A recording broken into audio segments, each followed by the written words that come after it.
Come to Helmuth Ford, home of the lifetime powertrain warranty. Hi, this is Stacy from Shuttler Insurance Services. Come see me on the east side of the square in Sigourney for all your insurance needs.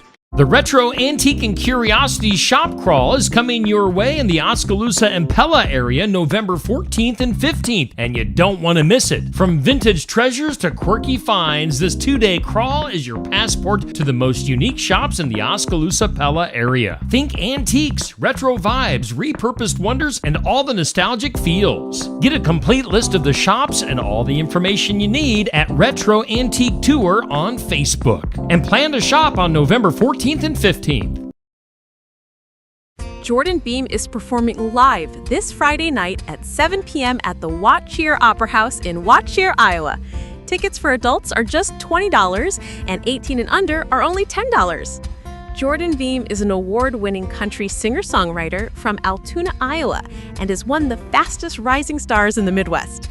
You don't want to miss Jordan Beam at the Watch-Cheer Opera House this Friday night at 7 p.m. This is Jordan Beam. I hope to see you this Friday night in Watch-Cheer. Keokuk County Economic Development presents the 10 Grand Gala, Friday, November 14th at the Keokuk County Expo in Sigourney. Join us for a night of casino-themed fun, food, drinks, prizes, and a chance to win $10,000. Friday, November 14th at the Keokuk County Expo in Sigourney. For more information and tickets, contact Keokuk County Economic Development at 112 East Washington Street in Sigourney. Call 641-622-2288 or go to kcediowa.org.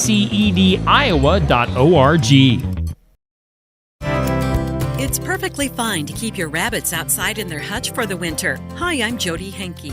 Bunnies don't mind the cold as much as we do, but they will need protection from harsh weather as you're living the country life. Living the country life. Ideas and inspiration for your place in the country.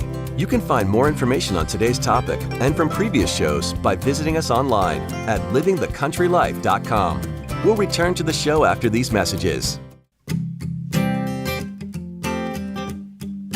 If you're looking for new ideas for what to do around your place in the country, register for the Living the Country Life newsletter. Once a week, you'll receive helpful tips in your inbox on a wide variety of seasonal and timely topics, along with so much more. Living the Country Life is for all those people who love to live in the country. Sign up for your free newsletter today by visiting livingthecountrylife.com.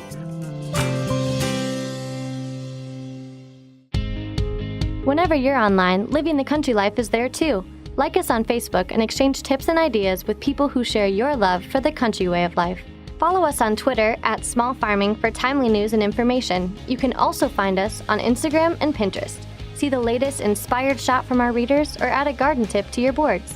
Living the Country Life has all the ideas for your home acreage. Visit us online at livingthecountrylife.com and find us on social media.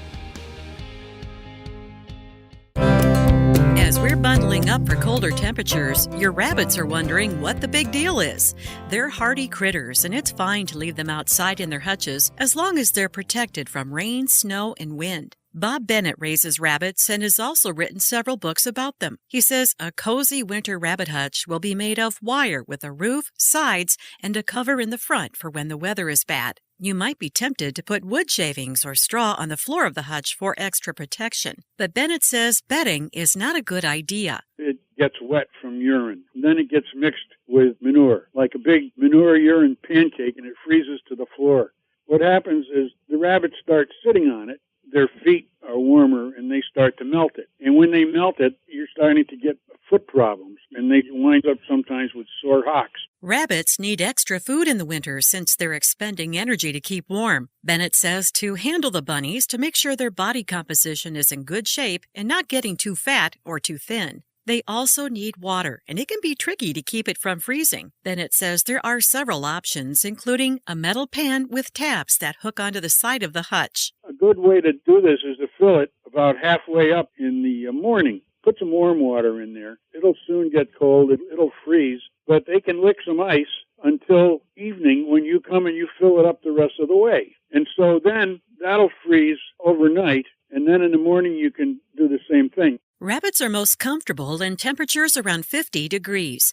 Keeping them in a shed or barn would be perfect, but don't close them up too tight because they need adequate ventilation. Find more tips for housing rabbits in the wintertime at livingthecountrylife.com. I'll see you in the country. Living the Country Life. Ideas and inspiration for your place in the country. You can find more information on today's topic, share your tips, and post photos by visiting us online at livingthecountrylife.com.